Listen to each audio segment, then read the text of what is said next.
ने कहा कि अगले 10 दिन में मुल्क में 5,000 शाहीन बाग होंगे, तो दूसरी तरफ समाजवादी पार्टी और बीएसपी ने शहरियत कानून पर आम बहस के चैलेंज को कबूल कर लिया।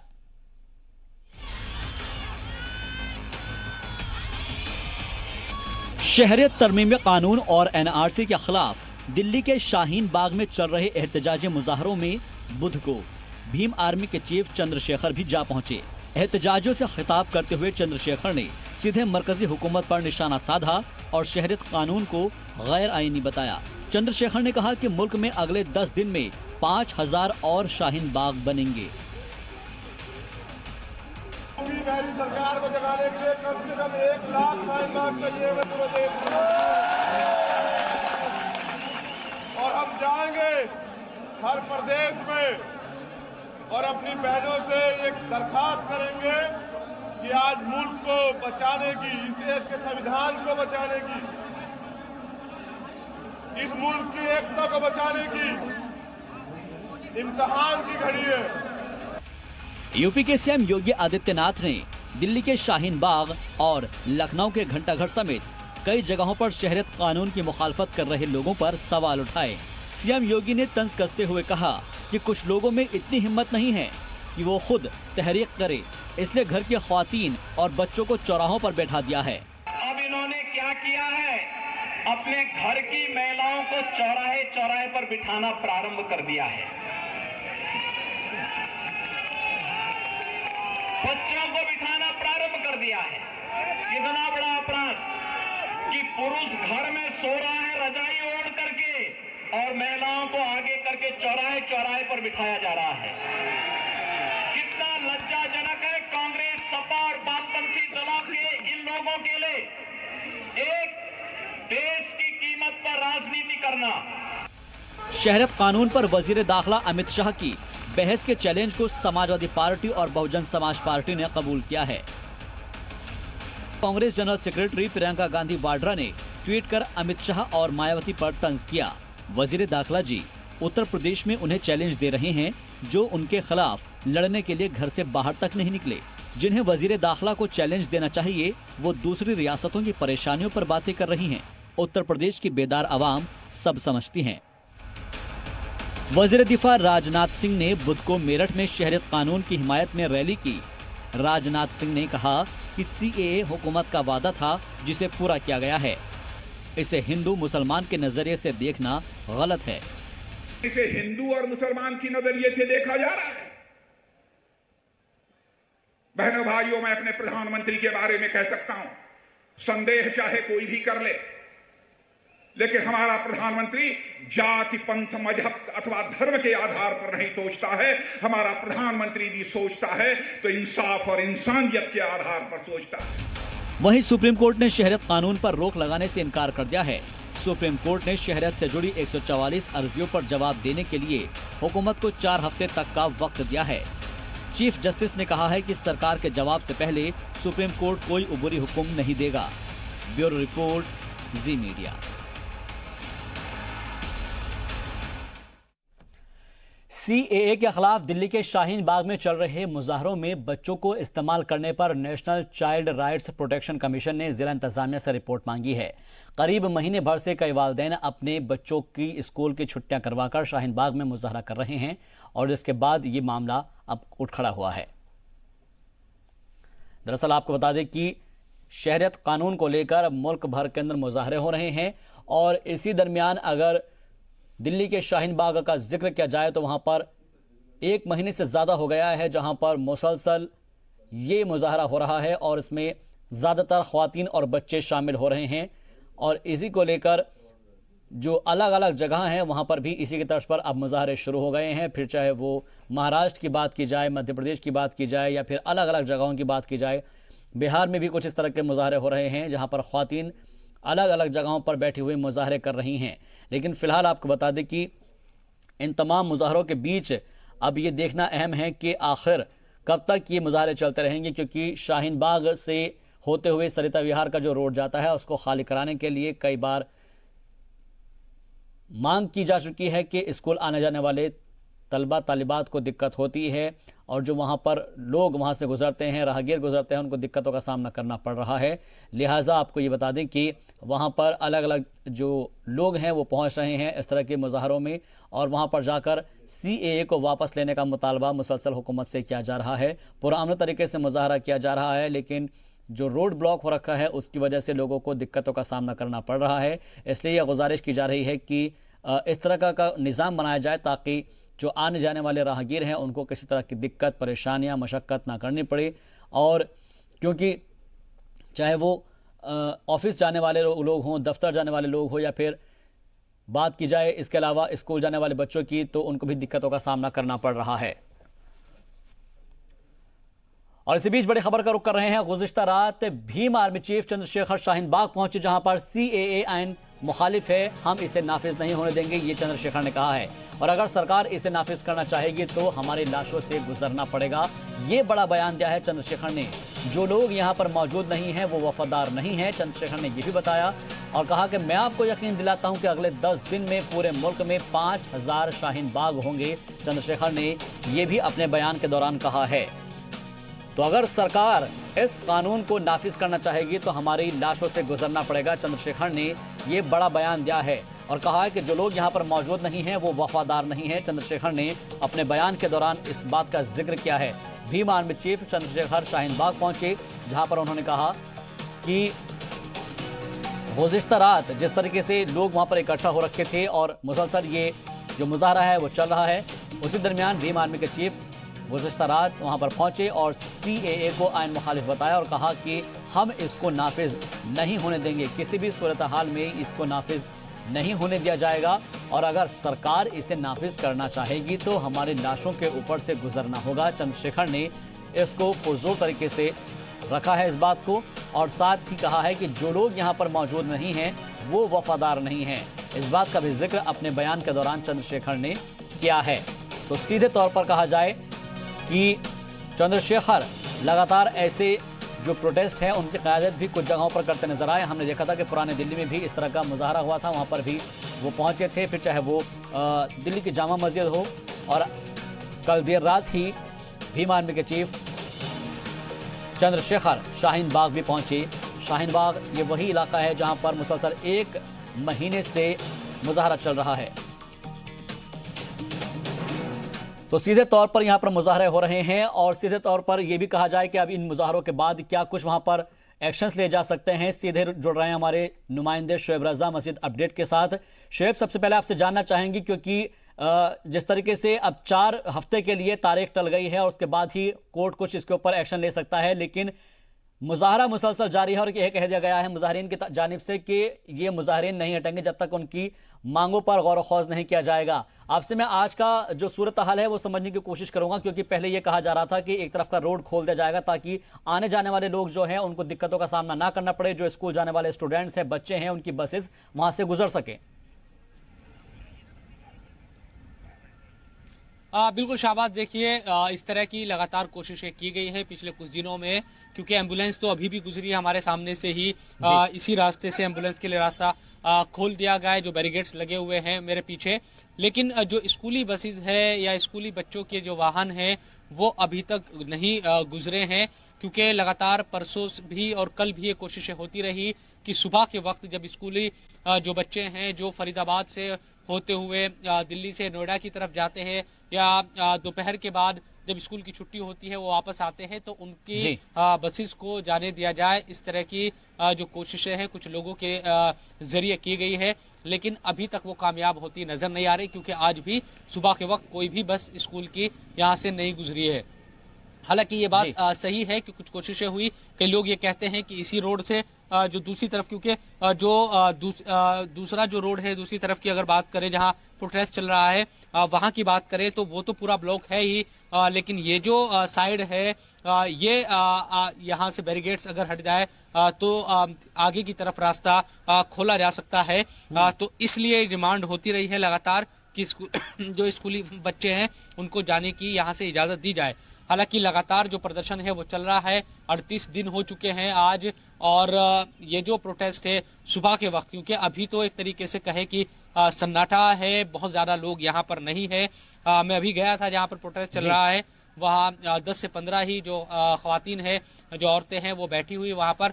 लेकिन दोपहर के बाद यहाँ बिल्कुल, और लोगों के आने का जिस तरह से हमने सिलसिला देखा है कि वो जैसे ज़्यादा शुरू होता जैसे है सूरज और चढ़ता शाम के जाता है वक्त वैसे वैसे क्योंकि यहाँ दिन भर पर जो है लोगों की तादाद में इजाफा होता जाता है, लोग अपने कामकाज निपटाते हुए आते हैं। और ये भी कहा जाता है कि इस जगह पर अगर कोई शख्स एक घर का मेंबर जाता है तो दूसरा शख्स उसकी जगह आकर ले लेता है। एक चीज यहाँ पर समझने वाली बात यह है कि जब एलजी से मुलाकात हुई थी और जो दादियां गई थी वहां पर जाकर उनसे बातचीत हुई थी, उसको लेकर अभी तक क्या कुछ रद्द-ए-अमल सामने आया है उनका, और उनका ये क्या कहना है कि वो यहाँ से हटेंगी या नहीं हटेंगी, या फिर एक तरफ का रास्ता खोलने के लिए जो बात चल रही थी, पुलिस की तरफ से भी पहल की गई थी कि कम से कम एक साइड का अगर रास्ता खोल दिया जाए तो उससे लोगों को राहत मिल सकती है। देखिए, जो एलजी से मुलाकात की जहां तक बात है, जी। तो 4 जो महिलाएं हैं वो गई थी और 2-3 जो मर्द है वो भी वहां पर पहुंचे थे। कुल 8 लोगों का जो डेलीगेशन था वो एलजी से उन्होंने मुलाकात की थी। परसों की ये बात है, लेकिन उसमें कोई इस तरह से कोई फैसला या इस तरह की कोई बात नहीं हो पाई थी, क्योंकि जब मुलाकात के बाद जो महिलाएं या जो दादियां हैं यहाँ की, वो यहाँ पर पहुंची थी और जो उनके साथ लोग थे उन पर भी एक तरीके से लोग बरस पड़े थे कि आप किसके कहने से इन तमाम लोगों को लेकर गए थे एलजी के पास। तो कुल मिलाकर, क्योंकि यहाँ कोई लीडर तो है नहीं कि जिसके क़यादत में ये प्रोटेस्ट हो रहा हो, तो बातचीत किससे की जाए। प्रशासन को कई बार इसकी दिक्कतें बहुत ज्यादा आ रही है, क्योंकि इस प्रोटेस्ट में मजबूती भी इन प्रोटेस्ट करने वालों की यही है और कमजोरी भी इसी को हम कहेंगे कि ये बगैर लीडर का ये प्रोटेस्ट है। हर कोई यहाँ पर एक तरीके से अपनी जो बातें हैं वो अपने तरीके से रखता नजर आता है। तो किसी से बात अगर 2 लोगों से कोई बात होती है तो फिर दूसरे जो लोग हैं वो उसको नहीं मानते। इस तरह की यहाँ पर दिक्कतें जरूर है। लेकिन जहाँ तक प्रोटेस्ट की बात है, शाहबाज, प्रोटेस्ट यहाँ पर चल रहा है और जो लोग हैं वो अपनी जो बातें हैं वो अपने तरीके से रख रहे हैं और उसको सही ठहरा रहे हैं। कल रात जब चंद्रशेखर यहाँ पर आए थे, मैं यहीं पर मौजूद था। उन्होंने कई तरह की जो बातें हैं वो यहाँ से कही, चाहे वो 10 दिनों में 5000 से ज्यादा जो शाहीन बाग है मुल्क भर में बनाने की एक तरीके से कि इतनी जगहों पर हम कोशिश करेंगे कि महिलाएं वहां पर निकलकर प्रोटेस्ट करें। ये तमाम बातें उनकी तरफ से कही गई और तमाम दूसरी जो बातें हैं वो भी लगातार सरकार पर भी वो हमलावर दिखे।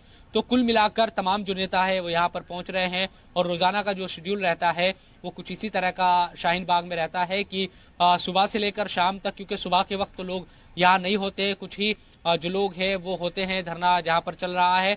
लेकिन 3 बजे के बाद जो थोड़ा भीड़ है वो कुछ लोग आना शुरू होते हैं, क्योंकि जो स्कूली बच्चे हैं वो सुबह के वक्त स्कूल जाते हैं, उनकी जो माएँ हैं या जो औरतें हैं, जाहिर सी बात है वो घर का काम निपटाती है, जो नौकरी पेशा है वो नौकरी करती है और शाम को 5 या 6 बजे के बाद यहाँ भीड़ बहुत ज्यादा बढ़ती है। ये रोजाना का शेड्यूल है। बिल्कुल, रोजाना का शेड्यूल तो है ये, लेकिन एक चीज और समझना चाहेंगे शोएब आपसे कि अब से 3 दिन बाद हम लोग यौम जमहूरिया मनाने जा रहे हैं। 26 तारीख को लेकर तमाम इंतजाम किए जाते हैं, सिक्योरिटी को लेकर भी अलग अलग जगह पर बंदोबस्त किए जाते हैं, लेकिन बावजूद इसके क्या शहरियत कानून को लेकर जो मुखालफत यहाँ पर मुसलसल की जा रही है, लेकिन यौम जमहूरिया का मौका नज़दीक है, क्या उसको लेकर कोई सिक्योरिटी में खलल पड़ सकता है? इसका जो दलील है वो दी जा सकती है इस धरने प्रदर्शन को लेकर? देखिए शाहबाज, हमें जो हमारे जो सोर्सेज है वो ये कह रहे हैं कि पुलिस को भी इस तरह की हिदायत दी गई है कि 26 जनवरी तक किसी भी तरह की जो चीजें हैं वो यहाँ ना हो, किसी तरह का कोई एक्शन इन लोगों पर ना हो, क्योंकि पूरी झांकियां जो है वो निकाली जाएगी राजपथ पर, तमाम बड़े कार्यक्रम होते हैं, वज़ीर आज़म वहाँ पर पहुँचते हैं, तमाम जो लोग हैं वहाँ पर पहुँचते हैं। तो कुल मिलाकर 26 जनवरी का ख्याल रखा जाए। लोग धरने पर बैठे हैं वो बैठे रहे हैं भले ही, लेकिन पुलिस किसी तरह का एक्शन 26 जनवरी से पहले कोई भी यहाँ पर ना ले, इस तरह के हमारे सोर्स ये बातें कह रहे हैं। अब उसके बाद की जो हिकमत अमली है वो क्या रहेगी, क्योंकि पुलिस लगातार ये दरख्वास्त ट्विटर के जरिए और लोगों से बातचीत के जरिए कर रही है कि रास्ते को खोला जाए, लेकिन रास्ता खुले कैसे, ये भी एक बड़ी बात है। कई तरह की जो दिक्कतें हैं पुलिस के सामने, जो चैलेंज है अगर रास्ता खुलवाने के, वो ये भी है। जाहिर सी बात है कि बड़ी तादाद में लोग तो है, लेकिन यहाँ पर जो प्रोटेस्ट करने वाली है, जो एक तरीके से जो क़यादत करती दिखाई दे रही है, वो महिलाएं हैं, औरतें हैं, उनके साथ बच्चे भी होते हैं। तो कोई भी अगर फोर्सफुली कोई भी एक्शन होता है तो उसका बहुत ज़्यादा जो इफेक्ट है वो नजर आएगा तो जाहिर सी बात है कि पुलिस बिल्कुल। और इससे पहले सोच कोर्ट रही ने है, भी पुलिस शोएब ये चाहती कहा है था, कोर्ट कि की जाने से किसी जब भी ये तरह कहा गया की था कि इसका बीच का रास्ता निकाला जाए, और ये भी कहा गया था कि अगर आपको वहां से कुछ चीज हटानी है तो कम से कम वो कानून के दायरे में हो। लेकिन दूसरी तरफ ये भी कहा गया था कि आपको ख्याल रखना होगा कि किस तरह से कानून निजाम ना बिगड़े। तो पुलिस के सामने ये चैलेंज तो है, क्योंकि आप भी बता रहे हैं कि वहां पर क़यादत कोई नहीं कर रहा है, ये बिना क़यादत के ही जो मुजाहरा है वो मुसलसल चल रहा है। लेकिन एक चीज समझने वाली बात यह भी है कि जब हम बात कर रहे हैं चंद्रशेखर की, तो चंद्रशेखर ने जो बात कही है उनके अल्फाज को मैं कोट करना चाहूंगा कि हमारी लाशों से होकर यह कानून बन सकता है। यानी कि सीधे तौर पर खुली मुखालफत के अंदर चंद्रशेखर उतर आए हैं, और सीधे तौर पर जब वो कहते हैं कि अलग अलग जगहों पर इस तरीके के शाहीन बाग जैसे मुजाहरे होंगे, क्या लगता है कि इस आंदोलन को और बड़ा करने की तैयारी की जा रही है? देखिए, जाहिर सी बात है कि शाहीन बाग जो है वो एक मरकज है पूरे देश में। हम देख रहे हैं कि जो भी प्रोटेस्ट हो रहे हैं, चाहे वो पटना हो, उत्तर प्रदेश की राजधानी लखनऊ हो, या तमाम जगहों पर हम प्रोटेस्ट जो देख रहे हैं। दिल्ली में भी 8 से 10 जगहों पर इसी तरह के जो प्रोटेस्ट है वो चल रहे हैं, लेकिन जो सेंटर है वो शाहीन बाग ही है। हर जगहों पर यही कहा जाता है कि बिहार का शाहीन बाग या यूपी का लखनऊ का शाहीन बाग, इस तरह की बातें होती है। तो एक तरीके से इसीलिए ये जो चैलेंज है वो पुलिस के सामने भी है कि अगर यहाँ पर किसी भी तरह का फोर्सफुली एक्शन होगा या इस तरह की कोई चीज़ होती है तो पूरे देश में कहीं एक तरीके से जो प्रोटेस्टर है वहाँ उस दिक्कत ना पैदा हो। तो ये भी एक चैलेंज पुलिस के सामने है। दूसरी जो बातें हैं, जिस तरह से आपने कहा कि चंद्रशेखर की जहाँ तक बात है, तो चंद्रशेखर को जामा मस्जिद से गिरफ्तार किया गया था, उसके बाद वो लगातार ये बात कहते रहे हैं। कल सुप्रीम कोर्ट में भी उनकी तरफ से एक याचिका दाखिल की गई है और दलित विरोधी सीए को बताया गया है। वो सुप्रीम कोर्ट में उनके जरिए जो याचिका दाखिल बिल्कुल अभी इन अर्जियों पर समाप्त होगी और समाप्त के बाद ही क्या कुछ फैसला होता है कोर्ट की जानिब से, ये देखना अहम होगा। बहुत बहुत शुक्रिया हमसे बातचीत के लिए, वक्त की बेहद कमी है। शोएब, आपसे बातचीत करिए, आप नजर बनाए रखिएगा, आगे भी आपसे अपडेट हम लेते रहेंगे। लेकिन फिलहाल अपने नाज़रीन को बता दें कि इस कानून को लेकर अलग अलग जगहों पर मुजाहरे तो हो रहे हैं, वहीं दूसरी जानिब शहरियत कानून को लेकर बॉलीवुड के 2 अदाकार के बीच जुबानी जंग भी तेज हो गई है। हम बात कर रहे हैं अदाकार अनुपम खेर और नसीरुद्दीन शाह की। नसीर के बयान के बाद अनुपम खेर ने उन्हें जवाब दिया है, रिपोर्ट देखिए। अदाकार अनुपम खेर ने नसीरुद्दीन शाह पर तंज किया है। नसीरुद्दीन शाह ने अनुपम खेर को जोकर कहा था, जिसके जवाब में अनुपम खेर ने ट्वीट किया और इसके साथ ही एक वीडियो भी पोस्ट किया है। वीडियो में अनुपम खेर ने कहा कि कुछ मंशियात के इस्तेमाल से नसीरुद्दीन शाह सही गलत भूल चुके हैं। अनुपम खेर ने वीडियो में कहा कि वो कलाकार के तौर पर नसीरुद्दीन शाह की इज्जत करते हैं और करते रहेंगे, लेकिन कभी कभी कुछ बातों का सीधा जवाब देना बहुत जरूरी होता है। अगर आप दिलीप कुमार साहब को, अमिताभ बच्चन साहब को, राजेश खन्ना साहब को, शाहरुख खान को, विराट कोहली को क्रिटिसाइज कर सकते हैं, बरसों से आप जिन पदार्थों का सेवन करते हैं उनकी वजह से क्या सही है और क्या गलत है, आपको इसका अंतर ही नहीं पता लगता। नसीरुद्दीन शाह ने शहरियत कानून पर मुल्क भर में चल रहे एहतजाजी मुजाहरों को लेकर एक वेबसाइट को दिए इंटरव्यू में अनुपम को जोकर बताया था और उन्हें सीरियसली न लेने की बात कही थी। ब्यूरो रिपोर्ट, जी मीडिया। सीएए को लेकर सुप्रीम कोर्ट में 142 अर्जियों पर समाअत हुई, जिनमें 141 से ज्यादा अर्जियां सीएए के खिलाफ दाखिल की गई थी। इन अर्जियों में सीएए पर रोक लगाने का मुतालबा किया गया है। हालांकि सुप्रीम कोर्ट ने सीएए पर फिलहाल रोक लगाने से इनकार कर दिया है।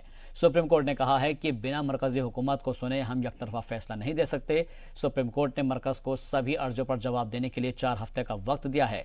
इस दौरान सुप्रीम कोर्ट ने साफ किया है कि सीएए को लेकर अब कोई भी अर्जी मंजूर नहीं की जाएगी। वहीं कपिल सिब्बल ने सीएए और एनपीआर के अमल पर 3 महीने के लिए रोक लगाने का भी मुतालबा किया। सिब्बल ने कहा कि मामला समाअत के लिए आईने बेंच को भेजा जाना चाहिए। एक बार किसी को शहरियत दे दी गई तो वापस नहीं ली जा सकती। सिब्बल ने कहा कि इस मुद्दे पर जल्द ही फरवरी में कोई तारीख समाअत के लिए तय की जाए। और वहीं असम के साबिक वजीर आला तरुण गोगोई ने इस मामले पर क्या कहा, ये आपको सुनाते हैं। Our last hope is the Supreme Court.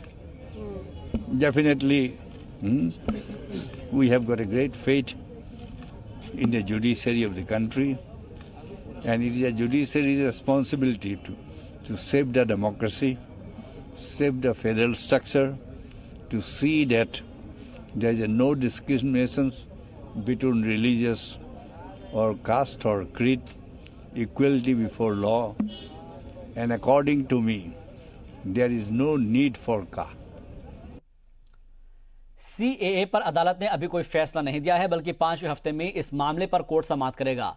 इस मामले पर अब ऑल इंडिया मुस्लिम मजलिस मशावरात के सदर नावेद हामिद ने कहा है कि उनकी लड़ाई कानूनी और सड़क पर जारी रहेगी। मैं मुतमईन हूं, क्योंकि देखिए हमने स्टे की कोई दरखास्त नहीं की थी, कोई दरखास्त नहीं की थी स्टे की। ये बिल्कुल भ्रम फैलाया जा रहा है कि कोर्ट ने स्टे नहीं दिया। किसने करी दरखास्त? आज तो किसी ने लगाई नहीं थी। हमारे वकील ने सिर्फ ये, सलमान खुर्शीद साहब ने सिर्फ ये कहा, मुशावरत के वकील हैं वो, उन्होंने सिर्फ ये कहा कि भाई इसके ऊपर इंटरिम के स्टे के लिए एक आप डेट दे दीजिए, है ना, यही बात हुई है। और उन्होंने सरकार को 4 हफ्ते का नोटिस के लिए कहा है, दे दिया कि आप जवाब दीजिए। 5वें हफ्ते में कोर्ट ने कहा है कि इस पर सुनवाई होगी। तो एक बात हुई। दूसरी बात ये कि ये पूरा मामला जो है ये कॉन्स्टिट्यूशनल, हमारे सबका मानना ये है, जितने भी पिटिशनर थे, कि कॉन्स्टिट्यूशन से टकराता है ये। और सरकार का ये पूरा एक अजीबोगरीब रवैया है। और ये मैं समझता हूँ फांसीवादी एक उनकी पूरी जो राजनीतिक उनका सफ़र है फांसीवाद का, वो दर्शाता है कि वो कहते हैं हम पीछे नहीं, कोई कुछ कर ले। तो क्या सुप्रीम कोर्ट अगर स्टे देगा तो उसको भी नहीं मानेंगे क्या वो? तो ये बेसिकली सुप्रीम कोर्ट को भी चुनौती है उनका। सीएए के खिलाफ जारी मुजाहरे में दिल्ली का शाहीन बाग एक मॉडल बनता जा रहा है। पुणे के कोंडवा आपको ले चलते हैं, जहां पर इस इलाके में सैकड़ों की तादाद में ख्वातीन गुज़िश्ता 12 दिनों से धरने पर बैठी हैं। हालांकि यहां पर सर्दी के हालात दिल्ली की तरह तो नहीं हैं, लेकिन वे भी अपने कामकाज को छोड़कर बच्चों के साथ मोर्चे पर डटी हुई हैं। उन सभी से बात की हमारे नुमाइंदे साजिद खान ने। मैं यहाँ पर खड़ा हूँ पूना के कोंडवा इलाके में। यहाँ पर दिल्ली के शाहीन बाग की तर्ज पे ख्वातीन यहाँ जमा हुई हैं और सीएए और एनआरसी के ख़िलाफ़ अपनी नाराज़गी और प्रोटेस्ट कर रही हैं। यहाँ पर कुछ ख्वातीन हैं जो काफ़ी दिनों से 12 दिनों से यहाँ पर मुसलसल धरना प्रोटेस्ट कर रही हैं और मुजाहरा कर रही हैं। उनसे मालूम करते हैं कि उनका मकसद क्या है और क्या डिमांड्स है हुकूमत से कि वो आपकी आवाज़ सुने और क्या फ़ैसला करें। हमारा मकसद यही है कि जो संविधान है हमारा, उसमें हमें जीने का अधिकार होना चाहिए। हमें उस संविधान का सौदा नहीं करना है, यही हमारा मकसद है। और दिल्ली की शाहीन बाग की औरतों को देख के हमें ये जज्बा आया है और हम भी यहाँ पे शाहीन बाग 2 जो आज हमने अल्हम्दुलिल्लाह हमारा प्रोटेस्ट का 12वां दिन है। और यहाँ पे जितने भी उम्र दराज बहनें हैं, जो छोटे बच्चे वाली माएँ हैं, मर्द हजरात हैं, पूरे के पूरे जुटे हुए हैं कि किसी भी तरह से ये कानून हम लागू होने देने वाले नहीं हैं। अच्छा ये बताइए, यहाँ का दिल्ली में भी बहुत कोशिश कर रहा है एडमिनिस्ट्रेशन की प्रोटेस्ट को ख़त्म किया जाए, हटाया जाए। यहाँ का जो इंतज़ामिया है उसने क्या इस तरह की कोशिश की कि आप लोगों को यहाँ से हटाया जाए या कुछ रिक्वेस्ट की आपसे? नहीं, जब तक हमको ये कानून से आज़ादी नहीं मिलती तब तक हम यहाँ से हटने वाले नहीं, इंशाल्लाह। और मैं महाराष्ट्र की हुकूमत से ये कहना चाहती हूँ कि जैसे कि केरला की हुकूमत ने एनआरसी, सीए और एनपीआर को रद्द किया, उसी तरह महाराष्ट्र की हुकूमत में भी ये एनआरसी, सीए और एनपीआर को रद्द किया जाए। देखिए सरकार कह रही है कि जो सीए है उसमें हिंदुस्तान में जो इंडिया में मुस्लिम रह रहे हैं उनके ख़िलाफ़ कुछ नहीं है, कि मुसलमानों को इससे कोई नुकसान नहीं होने वाला है। तो क्या वजह है कि आप लोग इतनी बड़ी तादाद में यहाँ पे जमा हैं? पहले तो ये झूठ है, सरासर झूठ है कि पहले ये सरकार का एनआरसी और सीएए पे पहले वो लोग एक चीज़ पहले लागू करने वाले, उसके बाद वो दूसरा लागू करने वाले। ये सिर्फ वोट बैंक कर रहे हैं, ओनली वोट बैंक। और ये हमको समझ में नहीं आ रहा है, जब हमारे सीए ये कर रहे हैं, जब हमारे यहाँ पे बेरोजगारी इतनी है तो वो रेफ्यूजी लोग को लाके क्या करना चाहते हैं? जितने भी हमारे हिंदुस्तानी भाई बहन है, दलित समाज है और दीगर जो समाज है, हम उनके लिए भी खड़े होंगे।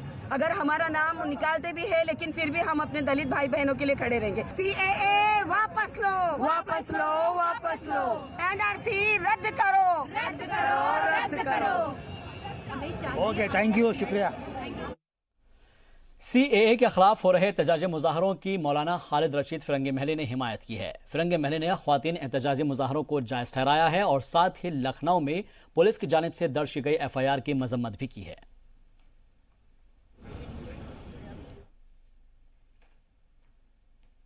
बाग से लेकर के मुल्क के मुख्तलिफ हिस्सों में जो एनआरसी के सिलसिले में और सीए के सिलसिले में मुजाहरे हो रहे हैं, उनको गैर कानूनी करार देना हम समझते हैं अपने आप में गैर कानूनी बात है।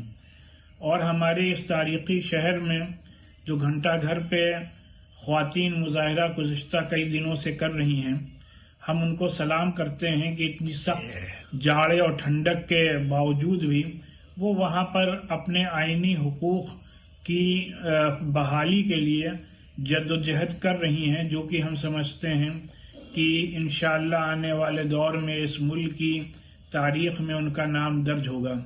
और इस सिलसिले में जो बाज़ ख़वातीन के ख़िलाफ़ FIR और मुक़दमात दर्ज हुए हैं, उनकी हम लोग सख्त अल्फाज में मज़म्मत करते हैं, क्योंकि ये एक पीसफुल प्रोटेस्ट है और किसी ने कोई भी कानून को अपने हाथ में नहीं लिया है।